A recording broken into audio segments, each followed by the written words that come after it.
بالطريقة دي، وهمسك طرفين الإحرام مع بعض كده وهخليهم على الجنب. مش فارقة طبعا الجنب اليمين أو اليسار، اللي يريحك والطريقة اللي أنت تقدر تكون أسهل لك. أول خطوة رقم 1، هحط إيدي الشمال هنا وهلف الإحرام بالطريقة دي، وهحط مرة تانية هنا رقم 2 وهلف بالطريقة دي. جميل. همسك الإحرام من هنا وألفه لتحت ومن ورا واديله كمان لفة بالطريقة دي. بسيطة كده. الإحرام دلوقتي من تحت بقى واسع معاك وتقدر تعمل اللي انت عاوز تعمله، حتى ممكن تجري، بس طبعا مش هتقدر في الزحمة بتاعت الطواف.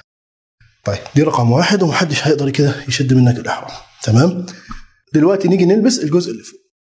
هلف الإحرام على جسمي من فوق زي ما انتم شايفين كده، وهخلي الجزء اليسار أقصر من الجزء اليمين، وهدخل الجزء اليسار في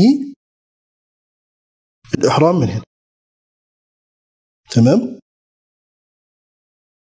حتى منه بس صغير كده، وهمسك الجزء ده وهلفه. إذا كان أول 3 أشواط من الطواف زي ما انتم عارفين هيكون الانضباط، هطلعهم بره، وإذا كان بقية الأشواط هدخلهم من جوه. وبنفس الطريقة هقوم لافف الإحرام بالطريقة دي. تمام.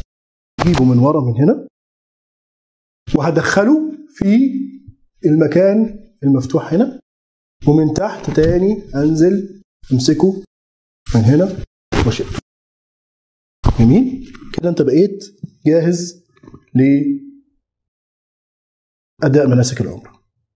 تقبل الله منا ومنكم صالح.